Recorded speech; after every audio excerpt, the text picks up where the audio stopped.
বিয়েটা জীবনে একবার, এই ক্ষেত্রে যে হেরে যায় তার পুরো জীবনটাই হেরে যায়। ইমাম গাজ্জালী রহমতুল্লাহি আলাইহি লিখেছেন, যেই যুবক 4 ধরনের মেয়েকে বিয়ে করবে, অর্থাৎ এমন 4টা বাজে গুণ, যেই 4টা বাজে গুণের ভেতরে যদি কোনো একটা বাজে গুণ একজন নারীর মাঝে পাওয়া যায় এবং সেই নারী কোনো পুরুষ যদি ভুলেও বিয়ে করে ফেলে, তার জীবনটা জাহান্নাম হতে পারে। এই জন্য আজকে এই 4টা বাজে গুণ আমরা জানবো এবং আমরা যখন বিয়ে করব, যাদের বিয়ে হয় নাই, আমরা বেস্ট লেভেল থেকে ট্রাই করব এটা জাস্টিফাই করার জন্য যে এই মেয়েটার মাঝে এই বাজে গুণ আছে কিনা। কারণ বিয়েটা জীবনে একবার, এই ক্ষেত্রে যে হেরে যায় তার পুরো জীবনটাই হেরে যায়। আর এই ক্ষেত্রে যে জিতে যায়, যে সফল হয়ে যায়, তার পুরো জীবনটাই বরকতময় করে দেয় একজন। বলেন সবাই, তিনি কে?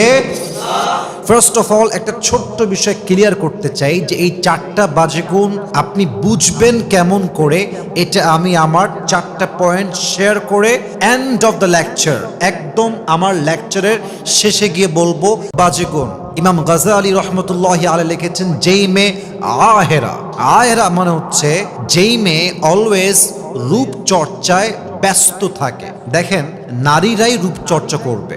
রূপচর্চা করা, ফেস কেয়ার করা, ক্রিম মাখা, যত্ন নেওয়া, বিউটিনেসকে আরো সৌন্দর্য করার জন্য, আরো বেশি বাড়াবার জন্য যত্ন করা, it's not a fault, it's not a big issue. But এই ক্ষেত্রে ওভার সেন্সিটিভ হওয়া, ওভার কেয়ারিং হওয়া, যে অলওয়েজ রূপচর্চায় ব্যস্ত। দেখবেন অনেক ফিল্মি হিরোইন আছে সার্জারি করতে ব্যস্ত, সারাদিন সার্জারি করে, এই পাশ দিয়ে সুই দেয়, এই পাশ দিয়ে সু দেয়, কারোর ঠোঁট দেখবেন অনেক মোটা হয়ে যায়, সারাদিন বিউটিশিয়ানের কাছে পড়ে থাকে, অলওয়েজ রূপচর্চায় ব্যস্ত। বিশ্বাস রাখেন, যেই মেয়ে অলওয়েজ রূপচর্চায় ব্যস্ত থাকে, এই মেয়ে কখনো লাইফ পার্টনার হিসেবে পারফেক্ট ওয়াইফ কখনোই হতে পারে না। ঠিক কিনা বলেন? আমি কিন্তু আবারও বলছি, রূপচর্চা করা কোনো দোষণীয় ব্যাপার নয়, কিন্তু যে কোনো কাজে অতিরিক্ত করা, বাড়াবাড়ি করা, বেশি লিমিটকে ক্রস করা, দ্যাটস আ বিগ ফল্ট। এজন্য খেয়াল রাখবেন যে একজন মেয়ে যাকে বিয়ে করছেন, এই মেয়েটা আবার রূপচর্চায় বেশি ব্যস্ত কিনা। আল্লাহ আমাদের সবাইকে এই বাজে গুণটা দেখে বুঝে বিয়ে করার তৌফিক দান করুক। পরে সবাই আমিন। 2 নাম্বার, ইমাম গাজ্জালী রহমতুল্লাহি আলাইহি লিখেছেন, যেই মেয়ে নাবিথা, নাবিথা মানে কি? যেই মেয়ে রূপচর্চা তো করেই করে এবং তার রূপের জন্য খুব বেশি গৌরব করে, আত্ম অহমিকা বোধ। বিশ্বাস রাখেন, যেই মেয়ের বাপ বড় লোক, হয়তো মেম্বার, চেয়ারম্যান, ব্যবসায়ী, সরকারি চাকরি করে, এবং মেয়েটা তার পরিবারের হয়তো একদম ছোট মেয়ে অথবা পুরো পরিবারে একটা মাত্র মেয়ে, এবং সে দেখতে সুন্দরী, দেখবেন যে এই রকম মেয়ে অহংকারে, রূপের দাপটে আর বাঁচে না যুবক ভাইরা। ঠিক কিনা বলেন? কিন্তু আমি খুব খেয়াল করে দেখেছি, যেই মেয়েরা স্কুল লাইফে, কলেজ লাইফে ক্লাসের সবচেয়ে সুন্দরী মেয়ে ছিল সেই মেয়েটা, পুরো কলেজের সবচেয়ে সুন্দরী মেয়ে ছিল সেই মেয়েটা, যাকে দেখার জন্য যুবকরা অলওয়েজ লাইন ধরে বসে থাকতো। এরকম বেশিরভাগ মেয়ে রূপ নিয়ে অহংকার করত, নিজেকে অনেক বড় মনে করত। এদের ফিউচার কি হয়? যেই মেয়েটা কলেজের সবার কাছে সুন্দরী মেয়ে ছিল, সেই মেয়েটা বিয়ের পরে তার স্বামীর কাছে সবচেয়ে অবহেলিত নারী হিসেবে গ্রহণযোগ্য হয়। ঠিক কিনা বলেন? তার কোনো দাম থাকে না, স্বামীর কাছে তার কোনো মান থাকে না। এটা আল্লাহ তাআলার ন্যাচার। আপনি অহংকার করবেন, আপনাকে আল্লাহ মাটির নিচে দাবাই দিবে। এই জন্য মেহেরবানি করে, যেই মেয়ে রূপ নিয়ে খুব অহংকার করে, তার রূপের যেই আগুন মানে জ্বলে তার ভেতরে, যে আমি কাউকে মানুষ মনে করি না, আমি হলাম সবচেয়ে সুন্দরী, এই অ্যাটিটিউড যেই মেয়ের মাঝে আছে, এই মেয়ে কখনো আপনাকে একজন সুখী পরিবারের নারী হিসেবে যে রোল প্লে করতে হয়, এই রোলটা প্লে করে দেখাতে পারবে।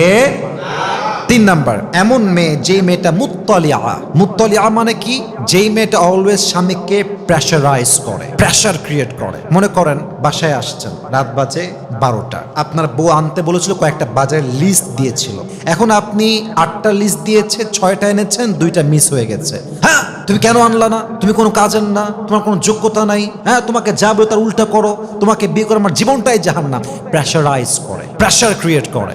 বিশ্বাস করেন, যেই মেয়ে মানুষকে প্রেশার রাখতে পছন্দ করে, চাপ প্রয়োগ করতে পছন্দ করে, এই মেয়ে আর যাই হোক একজন ভালো ওয়াইফ কখনোই হতে পারে না। ঠিক কিনা বলেন? 4 নাম্বার, এমন মেয়ে যেই মেয়ে মুবারিয়া। মুবারিয়া মানে কি?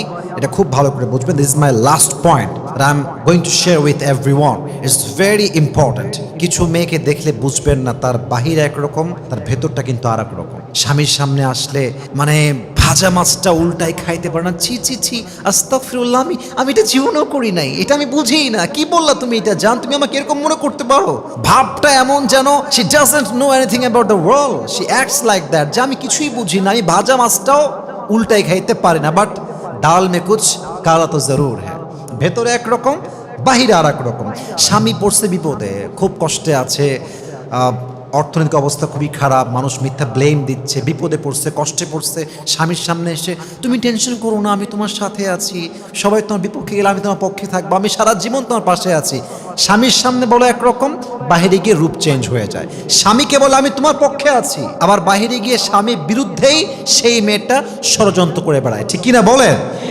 এরকম মেয়ে বিয়ে করা যাবে না। এখন প্রশ্ন হচ্ছে হুজুর, এই যে চারটা গুণ আপনি বললেন, চারটা গুণ তো এমন একটা গুণ যেই গুণটা বিয়ে না করলে সহজে আসলে প্রকাশিত হওয়ার সম্ভাবনা খুবই কম আসলে। সেই ক্ষেত্রে আমি বলবো, আপনি একটা মেয়ের পরিবার, তার বাবা, তার মা, তার কালচার, তার সোসাইটি, তার আপব্রিঙ্গিং, তার ব্রট আপ, তার বেড়ে ওঠা, তার ফ্রেন্ড সার্কেল, তার বাবার ইনকাম, তার মায়ের চরিত্র, তার খালার চরিত্র, তার ভাই কেমন, তার বড় বোন কেমন, ছোট বোন কেমন, এই ওভারঅল এই সব কিছু আপনি অবজার্ভ করলে বুঝবেন যে এই মেয়েটা আদৌ এই চারটা বাজে গুণের মধ্যে পড়ে কি পড়ে না, ঠিক কিনা বলেন? ফর অ্যান এক্সাম্পল, প্রথমে বলেছিলাম যে মেয়েটা আহেরা, অর্থাৎ অলওয়েজ রূপচর্চায় ব্যস্ত। একটু বোঝা ট্রাই করেন, একজন মেয়ের বাবার ইনকাম হচ্ছে, for an example, just example আর নাথিং এলস, ইনকাম হচ্ছে 20,000 টাকা। কত হাজার? আর একবার কয় হাজার? 20,000। আচ্ছা বলেন তো, পরিবারে বাবার ইনকাম 20,000, বাবার মেয়ে হচ্ছে 2টা, ছেলে 1টা এবং বউ, এ হচ্ছে 5 জন মানুষের একটা সদস্য। মেয়েটা চাইলেও কি প্রত্যেক মাসে 30,000 টাকা ইনকাম করতে পারবে? মেকআপ করতে পারবে? পারবে না। কারণ কি? তার বাবার ইনকামটাই হচ্ছে কম।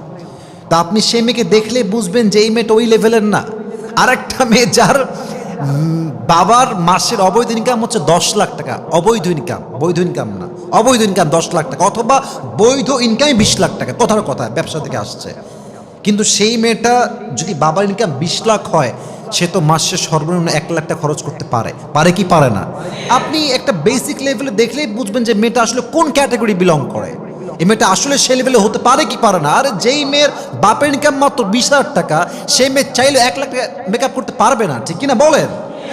আবার দেখেন, আর একটা বলেছিলাম যে মেয়েটা স্বামীকে প্রেশারাইজ করে। একজন মেয়ে স্বামীকে প্রেশারাইজ তখন করে যখন সে এই শিক্ষা তার মায়ের থেকে পায়, তার খালার থেকে পায়, তার ফুফুর থেকে পায়। মেয়ের বয়স 8 বছর, সে দেখছে যে আমার বাপ আমার মায়ের কথায় ওঠে বসে, আমার বাপ ইয়েস বললে ইয়েস, নো বললে নো।